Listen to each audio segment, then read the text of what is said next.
মধ্যবিত্ত ফ্যামিলি যার উপর জাকাত ফরজ, সে যদি অন্যকে জাকাত দেয়, আবার সে অন্য থেকে কি জাকাত নিতে পারবে? জাকাত আপনার নেশাবে পৌঁছে গেছে, ধন সম্পদ, স্বর্ণ চাঁদি অথবা আপনার টাকা পয়সা বা খাদ্যদ্রব্য ওষুধ জাকাত দিয়ে দিলেন, আর তারপরে দেখা গেল আপনার অভাব হয়ে গেল, খাওয়া দাওয়া অভাব নাই, কিন্তু চিকিৎসা, হঠাৎ করে চিকিৎসার জন্য অনেক টাকার প্রয়োজন, অভাব হয়ে গেল, আর সেটা আপনি নিজে পূরণ করতে পারছেন না সেই অভাব, তাহলে আপনি জাকাতের হকদার। তাহলে যেই ব্যক্তি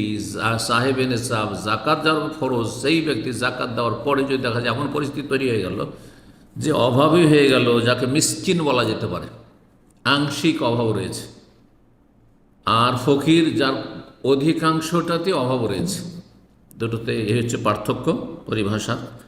তাহলে জাকাত নিতে পারবে। জাকাত দাতা এক কথায় প্রয়োজন হলে জাকাত নিতে পারবে। জি, সচ্ছল হওয়ার জন্য জাকাত নেওয়া যায় না,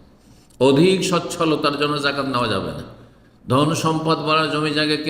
কেনার জন্য জাকাত নেওয়া যাবে না। ঠিক, বিলাসিতার জন্য জাকাত নেওয়া যাবে না, বিলাসিতা ধরেন ভালো কিছু করবে,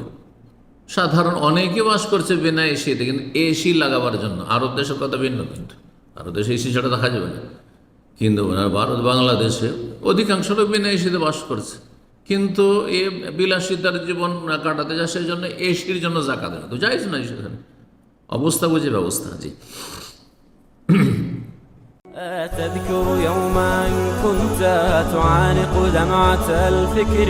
تناجي الله في صبر وترجو رحمة